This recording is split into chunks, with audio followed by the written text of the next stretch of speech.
So today we have some fun tidbits from the Final Fantasy VII Rebirth Ultimania, including some words from Nomura on the text that we see at the end of the game, as well as some scrapped ideas from Teruki Endo that unfortunately did not make it into Rebirth in regards to Cloud and Sephiroth in combat, plus much more.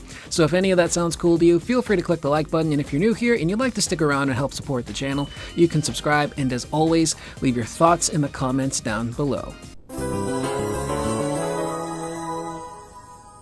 Now, for this information from the Ultimania, we are going to be pulling from the Shinra Archaeology Department on Twitter. Again, an incredible resource for information on Final Fantasy VII, especially the remake trilogy. They're always posting some really cool stuff from the Ultimania, as well as the plethora of interviews that developers have done. So I'll leave a link in the description if you'd like to give them a follow. They do some really great work over there. Starting off first, we have some words from Nomura in regards to that date that Cloud and Yuffie have, where Yuffie reminisces about Zack. The SAD writes, Nomura says he personally requested the story about Yuffie's first love in Rebirth. When he was working on Crisis Core Final Fantasy VII Reunion, he got to rewatch that scene where Yuffie and Zack meet. He wanted the memory of that encounter to stick with Yuffie. I really love that scene, and again, this is what I mean when I say that I think that the developers are doing a really great job of taking aspects of the compilation, in this case Crisis Core, and finding ways to weave them into this remake trilogy story, and it doesn't really overshadow what's happening in the overarching story. And by having Yuffie remember that encounter she had with Zack in Crisis Core,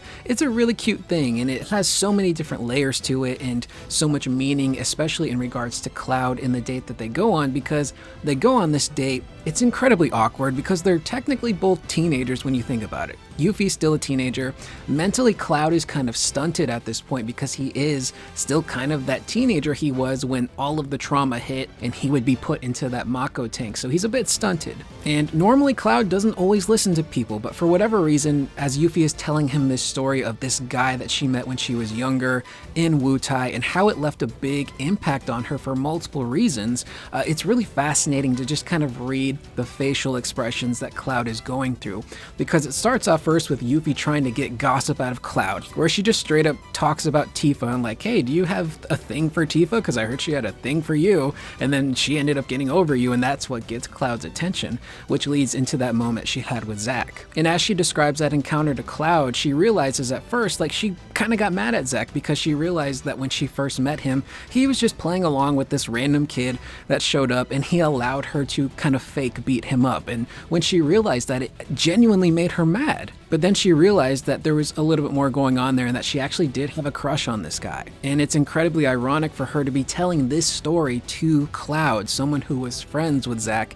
and who has some of Zack's memories and mannerisms to a degree. Then there is the awkward moment during that date where I was a little confused at first what was happening. I thought Yuffie leaned over to Cloud and whispered something to him which caught him off guard, but upon further review, I think she leans over and gives him a kiss on the cheek, which Cloud reacts like, whoa, what are you doing? And then she gets incredibly embarrassed. And instead of responding to her to try and like calm her down, she gets really mad at Cloud, and then she starts doing to Cloud what she did to Zack, and she pretends to beat him up. And I think in that moment, Cloud realizes that he feels kind of bad for the way he reacted, so he humors her and he reacts like he's getting beaten up. And it's this really cute scene to see them just kind of bond together and kind of open up to one another to a degree. Which leads me to Remake Part 3. Is there a possibility that Zack reunites with our party? At the end of Rebirth, we see him in the church in the slums, but we don't know what world he's in. But it's entirely possible that the world Zack is now in is in the same world that our party is in. So if he could catch up with the party, maybe join them temporarily while Cloud is out of commission, it would be kind of interesting to see if Yuffie would actually remember what Zack looked like in detail. And if so, how would she react to seeing Zack now that he is still alive and he's much older? Would she just run up and hit him again? What kind of relationship would they have? Speaking of Zack, this next one actually comes to us from a fan meetup that took place a few months ago, where a few dedicated Final Fantasy VII fans got to meet up with Yoshinori Kitase and Naoki Hamaguchi and ask them a ton of questions. And this question was in regards to Zack in Part 3 and his involvement. And will there be more gameplay for him? Hamaguchi would respond and and say, while he can't say much about Part 3, he'll say that Zack has an impressionable role again and thinks Zack fans will be satisfied. So for me personally, I just want way more gameplay with Zack. We only get to use him a few times within Rebirth, plus there's like stuff that happens in the VR simulator, but they put so much work into Zack's combat that it would be a real shame if he wasn't playable in Part 3. So it really kind of depends on the story stuff. Again, does Zack end up in the world our party is in? Does he work by himself to try to catch up to that party? Is he retracing their steps? Does he form his own group of people to work with, i.e. maybe the Turks? So maybe we could get some playable Turk action in there too. Or does he maybe have scenarios where he's in the live stream? Maybe he meets back up with Aerith and they get to work together. But gameplay wise, I would have to assume and hope that Zack has a much bigger role to play in Part 3 because he just seems so pivotal right now. And they're just kind of dangling him in front of us like some kind of golden carrot, like, oh, look at this Zack stuff. Oh, what's he gonna do? What's his role now that he's alive? So again, I'm just hoping for more combat stuff with Zack. Now, in regards to what Zack's ending is going to be, I think he needs to stay dead. As sad as that is, as harsh as it may sound, I really, really love the character of Zack, but for a character like him and even Aerith, I think it's fitting for them to both stay dead when everything is said and done, and allowing them to exist again within the live stream, which we see at the end of Advent Children where they're working together and they say goodbye to Cloud. I think that would be a really nice send-off for that character, and I think keeping him alive kind of goes back on, what his character actually was. He died a hero, which is what he always wanted to be, was a hero. And he got that moment where he was able to protect Cloud and ensure that Cloud could live on and tell Cloud, you're now my living legacy, dude. Like, be the best you can possibly be. I fulfilled my dream, now I can move on. I think that's a very fitting end for Zack. Speaking of combat, this next one comes to us from the game's battle director, Teruki Endo, where he talks about a scrapped synergy ability that would have featured Cloud and Sephiroth. The SAD goes on to write, Battle Director Endo says there was an additional synergy ability planned for Cloud and Sephiroth. They completed the animations, camera work, and effects. It went unused since it didn't fit with how the Materia Guardian battle is set up. He says it looks so cool. So this one is kind of bittersweet. On the one hand, it sucks that we didn't get a second synergy ability between Cloud and Sephiroth because Double Helix is so cool. It would have been nice to get a secondary one. But I also appreciate that even after they crafted it, did camera work, the effects, and play tested it, they just realized, you know what, as cool as this is, it's not gonna work, we shouldn't put it in. And I like that. You gotta have some standards when it comes to your game development. As cool as something is, if it just does not work, don't put it in. Which shows to me that they really do care about what they're doing and presenting with this remake trilogy. And I think it may have just had to do with how the Materia Guardian moves. That enemy is such a mobile, agile enemy. It's on the ground, it's on the ceiling, it's on the wall. He's in the walls!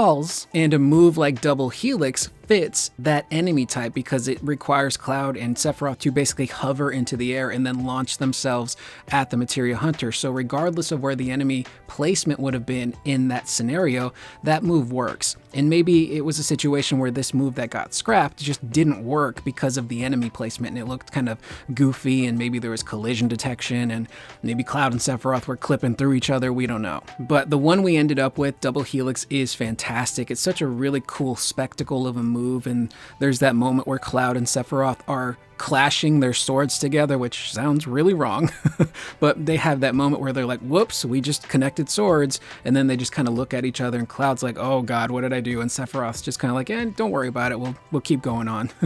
It's a really cool move. But maybe whatever that synergy ability was could get used in Part 3, if you catch my drift. But speaking of Teruki Endo, this is a good time to mention that later this month, he's going to be at this year's Game Developers Conference, GDC, and he's going to hold a panel where he talks about how they developed the combat system for Remake and Rebirth. It's going to be about an hour long. I have no idea if they're going to live stream it or record it and then put it on YouTube for a later date, but I think that could be an incredibly interesting panel to cover here on the channel, because this game's combat is just so cool.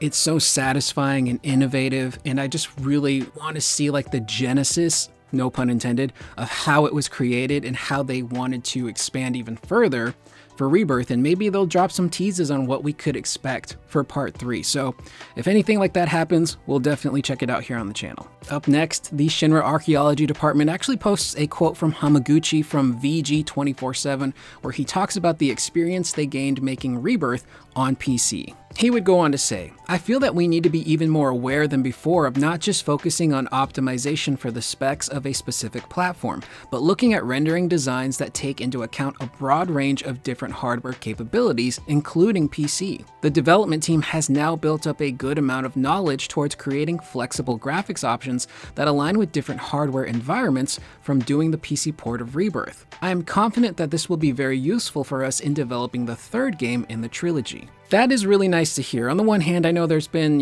some issues with the PC port. I think they recently released a patch for the PC port of Rebirth as well, so maybe that's fixing some issues, but that's just kind of the unfortunate aspect of PC gaming, is that as a developer, most games these days are developed first and foremost for the PlayStation 5 and then ported over to PC.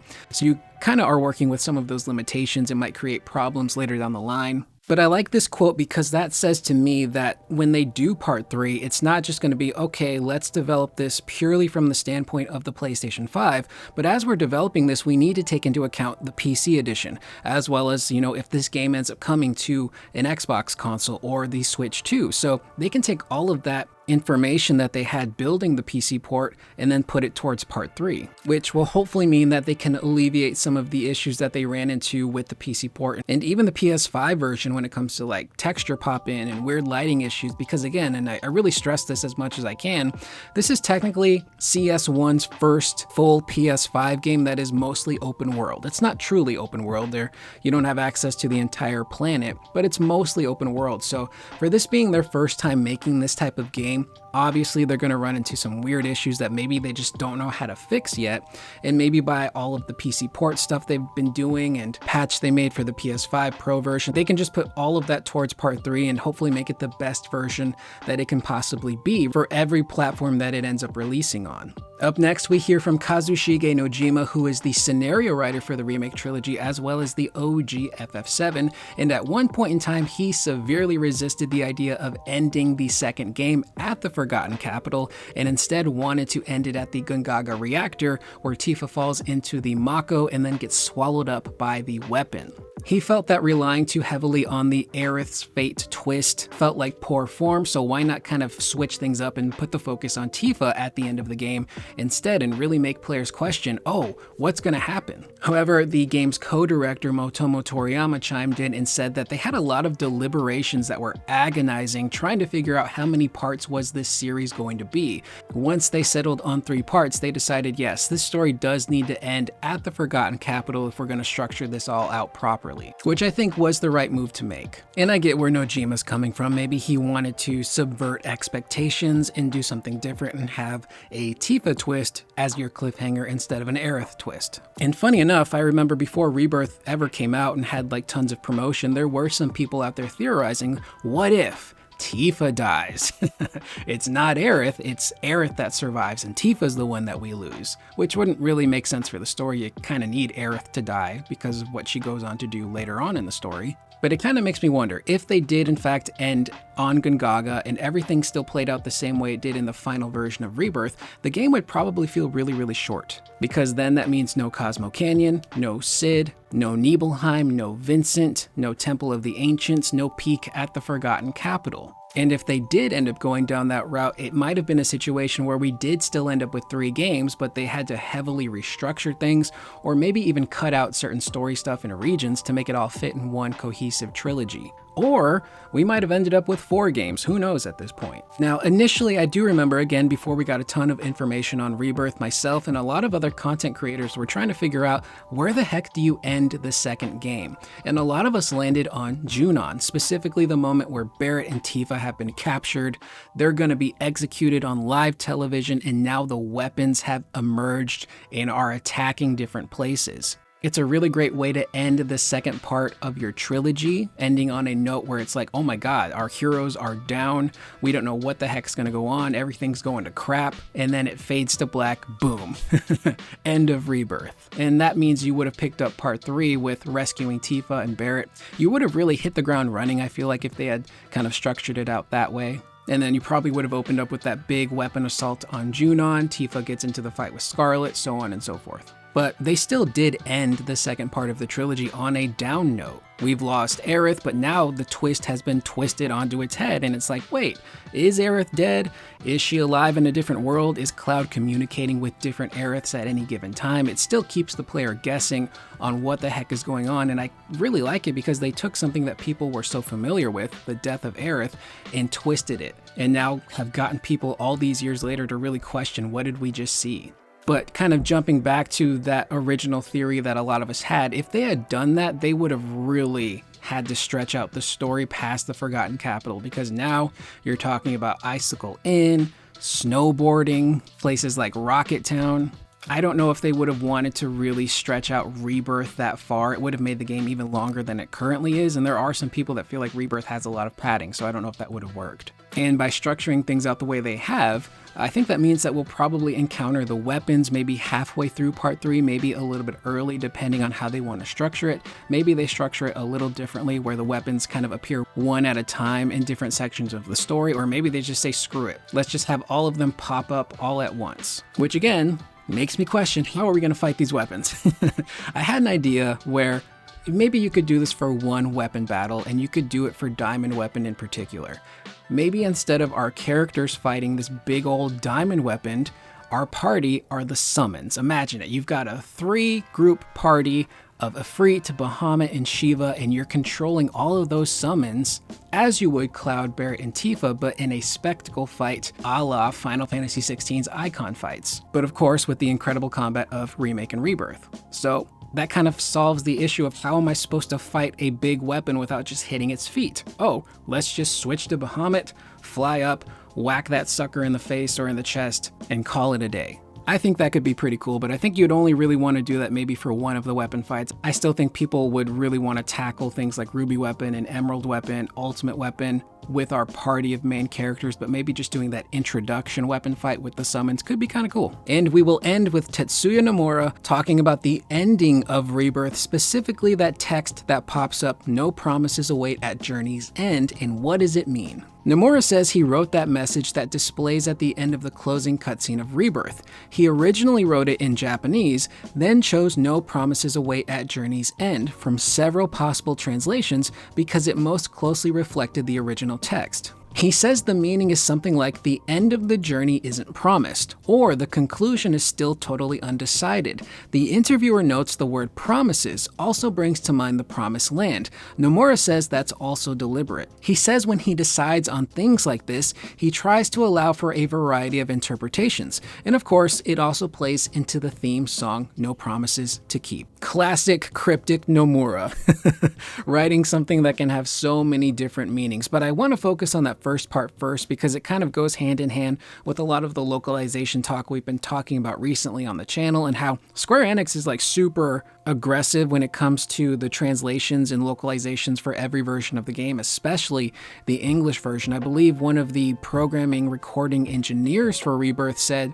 that when they were doing all of the English dialogue, they had a lot of Japanese representatives from Square Enix that were making sure that the translations and their intent were as close to the original Japanese text as possible. So for him to take into consideration that phrasing for "No promises await at Journey's End," because it's something that when you translate it, it still technically means the same thing regardless of the language you're changing it to, which we had a very big discussion on in a previous video, where the point I was making is that sometimes when you translate things, things can change based on culture, vernacular, and colloquialisms, and you don't always have a one-to-one direct translation. But for Nomura to be like, you know what, I'm gonna write something that not only teases the players, but it also can work in different languages and you won't lose the meaning, I think is super cool. But to go to that second part where he basically just says the end of the journey isn't promised and the conclusion is still totally undecided, I think that's important for us as fans to keep in mind that this story is going to be different.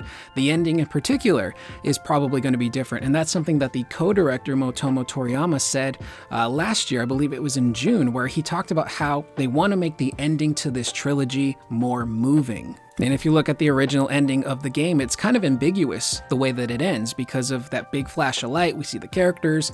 Aerith is showing up in the live stream. She's supporting Holy to stop Meteor, and then it just fades to black, and that's the end of the game.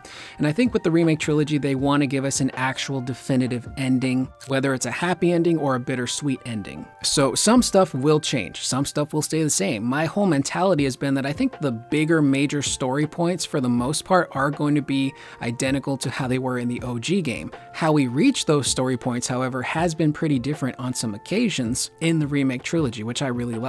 But I've seen some criticism from people, and by the end of the trilogy, this might be very valid. But I've seen people say, like, what was the point of the ending of Remake then? If we essentially defeated fate and defied destiny, if everything's just going to play out the same? Well, to that I say, let's look at a scene that takes place in Gungaga where the characters are literally talking about this very thing of like, well, what was the whole point of what we just did? I thought we defied fate. Red 13 literally says something along the lines of, well, maybe the Whispers are back because they are now presiding over a new fate. As if weapons weren't enough, now the Whispers are back. Come again? What's a whisper when it's at home? An arbiter of fate. They appear when destiny is about to be altered, ensure it maintains its intended course. I thought we already changed it though. We did, once. But perhaps now they preside over a new fate. Ours. And that's what you get for being curious.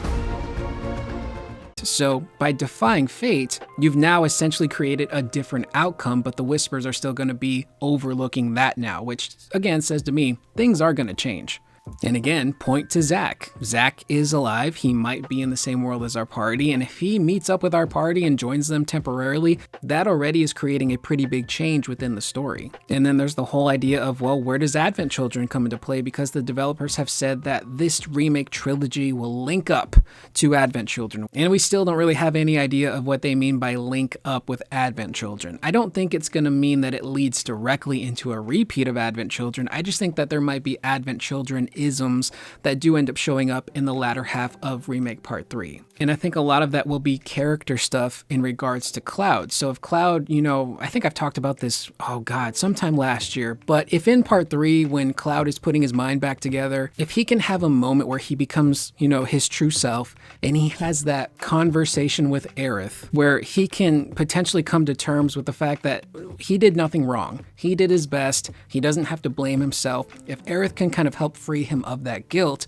then by doing so, you technically kind of avoid Advent Children, because in Advent Children, Cloud is technically still dealing with a lot of the issues he never fully wrapped up in the OG FF7. He still feels survivor's guilt because he couldn't save Zack and Aerith. He's still dealing with that PTSD and the trauma. On top of that, he's got geostigma. He just feels like a failure. So if in a roundabout way he can deal with all of that stuff in Part 3, then you kind of skirt Advent Children. And also Sephiroth. We still don't know what Sephiroth's overall goal is. And if the Sephiroth in this remake trilogy is who a lot of us think he is, which is a post-Advent Children Sephiroth, if they can find a way to deal with him for good and Cloud can kind of be at peace with himself, then again, you kind of avoid Advent Children from happening in the first place, at least in this world and that specific timeline of that world of the remake trilogy. It's all kind of confusing. I sound like a madman, but that's just kind of my thought process. And again, I know they want the ending to be much more moving, but I still really feel like you can do that by keeping characters like Zack and Aerith dead. I really truly feel like that is what's supposed to happen with those characters. And speaking of that, I do want to bring this up really quick because this is something I just recently noticed when I was looking back on some of my footage, but in the Forgotten Capital, when Cloud reaches Aerith on the altar and he's making his way towards her, we see the White Whispers actively trying to slow Cloud down and even push him back. whereas the Black Whispers are kind of surrounding him, protecting him, wanting him to move forward, which is really interesting because we know the Black Whispers belong to Sephiroth. I assume the white ones either belong to Aerith or potentially maybe the live stream, which would make it kind of one in the same because Aerith does become one with the live stream, and that, plays into the ending of the original game. But my thought process with this, which I thought was really interesting, is that it seems like Aerith is trying to stop Cloud because maybe Cloud got there too early. And if Cloud gets there too early, he saves her. And Aerith knows she has to die. If she doesn't die, then the chances of the party saving the planet and beating Sephiroth drastically go down! So it would make sense for her and her whispers to try and stop Cloud just long enough so that way when he does make it to her, she dies. But for Sephiroth, when you really think about it, an alive Aerith makes his job much easier because if Aerith is alive, she can't join the planet, she can't go into the live stream, she can't properly summon Holy and then bolster it with the live stream. So that would allow Meteor potentially a much easier time ravaging the planet. So for Sephiroth, he's cool with Aerith being alive, but if she dies anyway, then it's like, oh well, I guess I might as well kill her anyway. Things are just gonna play out somewhat differently, but again, if this is a post-Advent Children Sephiroth, he's gonna be armed with a ton of knowledge that he can use to enact his plan or maybe come up with a backup in case something doesn't quite go the way he plans, like he doesn't expect Aerith to suddenly come back and help Cloud fight him in that weird dreamscape. So he's basically adjusting on the fly. But I just thought that was a really interesting aspect that I didn't pick up on when I first got to that point in the game because there was just so much happening, but I thought that was super interesting, and I'd actually really love to hear what you guys have to think about that specific scene in the comments down below. But with that being said, that is the video. I am Curious Corduroy. Let me know down in the comments what you guys thought of that Forgotten Capital altar scene, and also what do you guys hope to see from Zack in part 3? And do you think we could see that scrapped synergy ability with Cloud and Sephiroth in part 3 as well? I will see you guys in the next video. Please remember to always be excellent to one another.